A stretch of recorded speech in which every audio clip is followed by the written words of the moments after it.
Yeah. What? Alright. I can always cut the beginning part.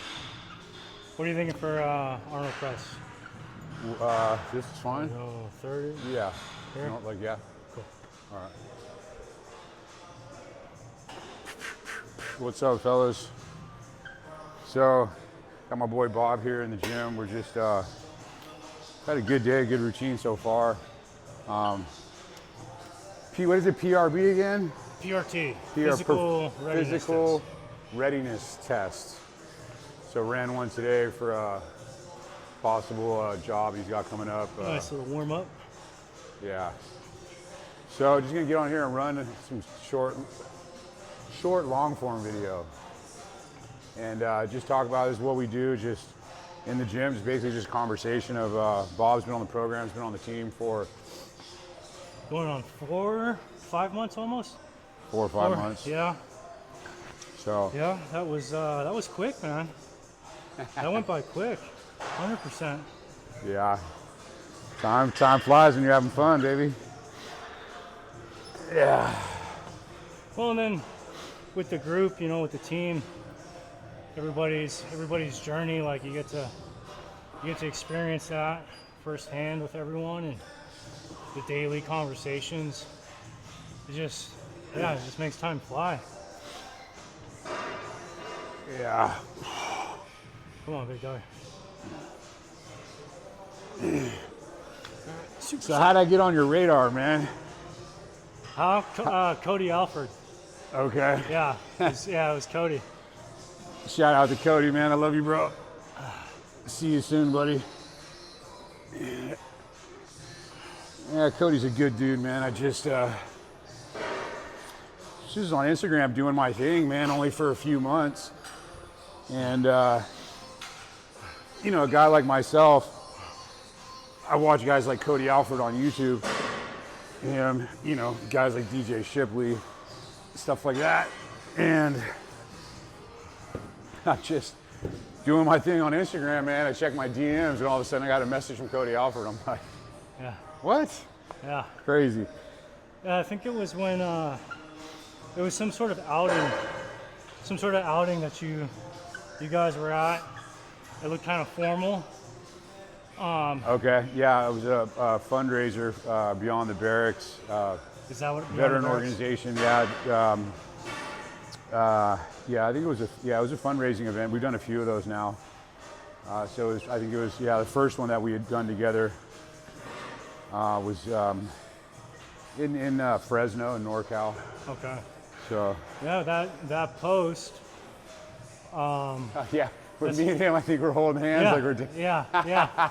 That was the first, like, that was when you popped up, and then probably I would say either he tagged you and I clicked it, or I think maybe you popped up on what do they call that? The suggested, the little suggested platform, the little bar at the bottom on Instagram. Like Explorer page or.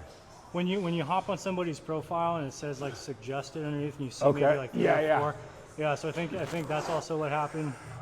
So I clicked it, and then I probably liked 1 or 2 of your posts, and then that's, I think, probably within a day or 2, I got a message from you, and then that's what kicked it off.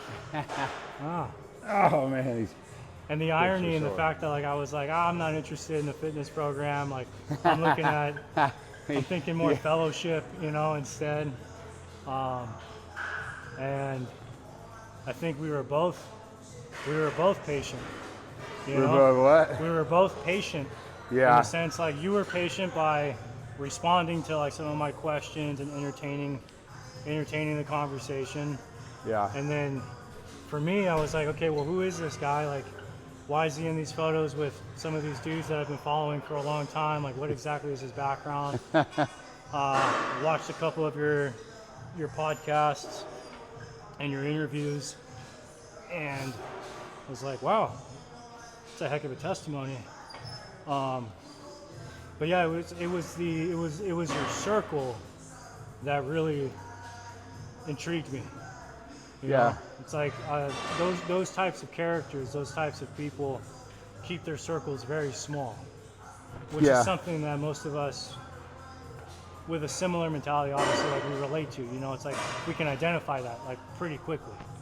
For sure, man. Your network is your net worth, man. And yeah, it's just a real honor and a pleasure to have the community and network of guys and friends that I have. I think it's one of the beautiful things about social media is that everybody's on there, and it just doesn't really matter as long as you're not intimidated or not holding yourself back and just putting stuff out there, not afraid to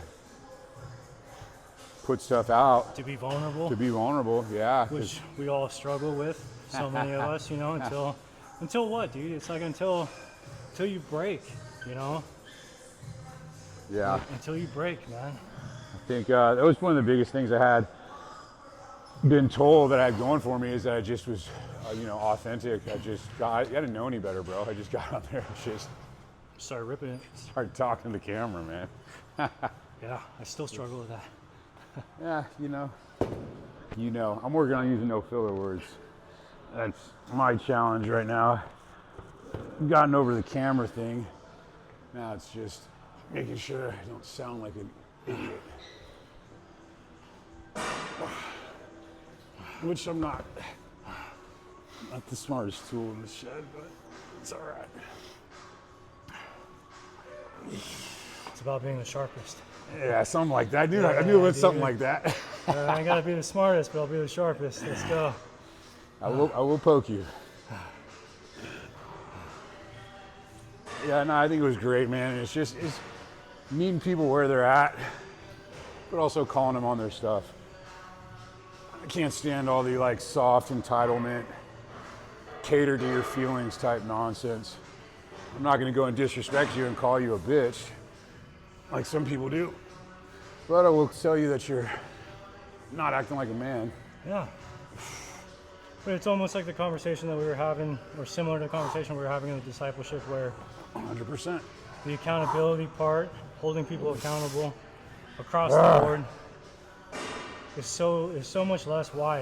I personally think because by holding somebody accountable now instead of a conversation or it being perceived as a conversation, now it's a confrontation, right? Yeah. Nobody wants to be held accountable, and now it's like you immediately get into that defensive posture where instead of being able to listen and just talk, it's a confrontation. Everything's so confrontational now. And my biggest fear, like we were talking about, especially with young men and young boys, is what's going to be the overall percentage rate that's going to increase, right?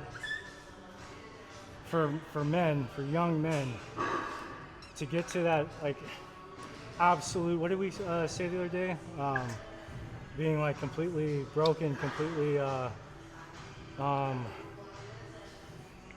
like the prodigal son, right? Like, his life was in shambles, everything fell apart. He hit rock bottom. That's what I meant, right? Which looks different for everybody, Which unfortunately. looks different for everybody, right? Yeah. And it's like, I think that's necessary for that growth, 100%. Yeah, nobody can make anybody change. But not having a strong foundation, not having resources and tools that you've built over time that come from being challenged, man. Come from failures and like finding a way to come out of that failure. Not having that accountability to learn how to come out of that failure and just be told, hey, it's okay, it's all right, it's completely fine. Don't worry about it. It's completely fine. Well, that's not building resilience. You're not being forged in any fire. Yeah. And so when you do hit rock bottom, if you have zero foundation to get back up from, that's what I worry about. It's like, hey, what's going to happen to all these men, all these young men? I'd rather hit rock bottom at 30 than hit rock bottom at 22 and not have any idea of Systems or struggle, you know? Yeah. No systems, Yeah. no fellowship. Fall to the level of your systems, 100%. Well, we're already getting pretty deep, man. But so just a little bit. I mean, so some of you guys already know who I am, but have Bob kind of give us a little background on himself, who he is, what he's done, or what he's got going on in the future, whatever he feels like sharing. Just because, we all have our I mean, I guess just from speaking with dropping my buddy Cody Alford's name gives you an idea of the kind of guys we're dealing with here. But yeah, man, if you want to tell a little bit about yourself. Yeah, absolutely. So, I'm Bobby. I did almost 9 years in the Navy as a corpsman. I was attached to Marine Infantry and Marine Scout Sniper platoons, deployed to Afghanistan and Middle East, Southeast Asia. I was the only corpsman in that platoon for quite some time, running assessment selections. I got schooled out on quite a bit of other trades, which was awesome. And I just took a huge pride in being just welcomed into that sniper community. It's a small community. It's a very small community, and apparently it's a dying community where the Marine Corps is not supposedly not pushing sniper school Really? anymore. Yeah, drones, I guess. I mean, this is all just what I've heard. Yeah. But so getting into that platoon was tough. It was an assessment and selection for sure. Now they used to call it INDOC. Now it's assessment and selection, right? A little less aggressive.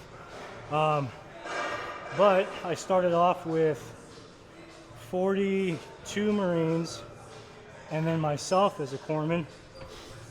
And I had just graduated like 2 days before that, another program for corpsmen. So I got selected from the chief, and from that program, hey, you're going to go over to 1st Battalion, 8th Marines, and they're running a Scout Sniper platoon in INDOC. Okay, had no idea what that was going to look like.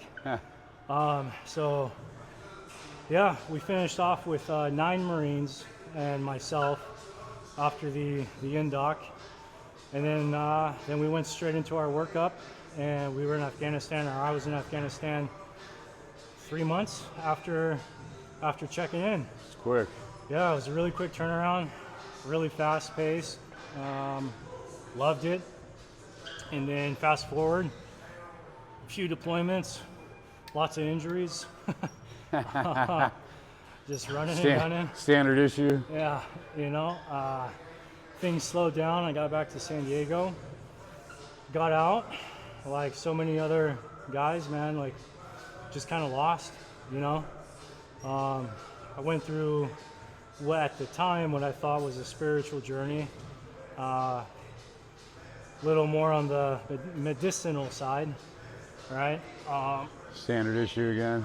And there was studies for mental health with some of this alternative, like medicinal options, and maybe if I had stuck with that mentality, I would have had more success versus having a slightly addictive personality and wanting to push the boundaries, Another like standard issue for another guys like standard us. issue.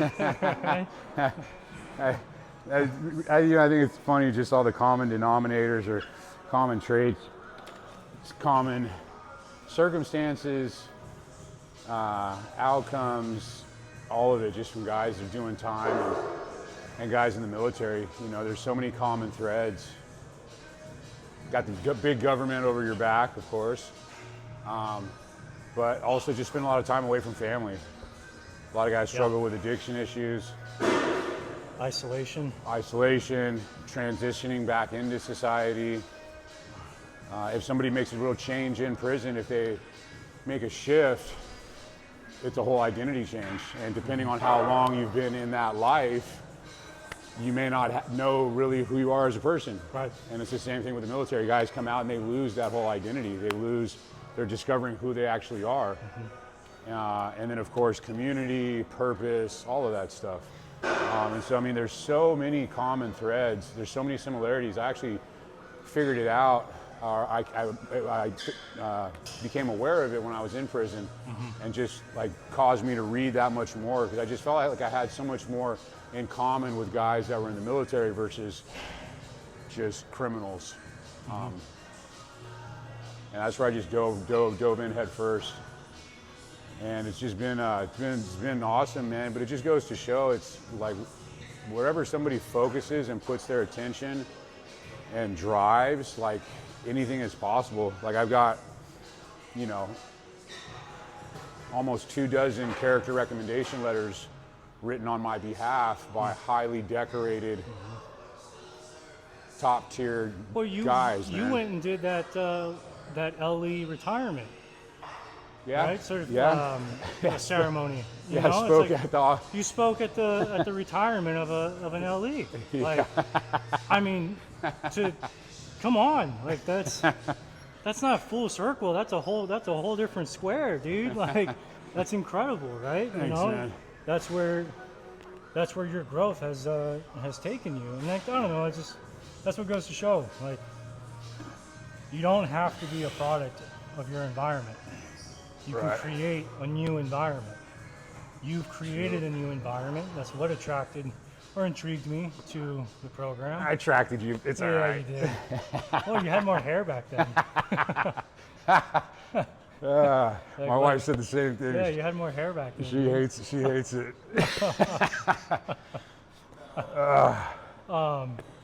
But I think that was kind of like something that I started to notice was that, man, between military law enforcement and prior convicts, we have so much more in common than we think. Yeah. You know, from routines to personality traits Yeah. to unfortunate exposure to traumas, you know, sure. where we see the worst of man. And we're at the time when I started kind of with you was also me realizing the common denominator between so many of these guys is faith. Perfect. Common denominator. You know? Absolutely. And that part is when it like really started clicking. This is what I'm missing. Like, I've got all these other relatable things, and I can have these conversations, I can connect, but what I'm missing, that all these people, all these men that I follow, all these men that give me some level of not just inspiration, but almost in a sense like a bond. Like there's an actual connection there. Even though I've never met you, I feel like I know you. But I'm missing that element. And I identified that, and like so many, similar-minded people, it's like, oh, like that's my target. I've identified it, like go. And it was just for me taking that step. Love it. Love. You like where this is going, man? Stay tuned. Part 2 is coming up next. Get some. Boom. Cool. I'm gonna hit it and just run.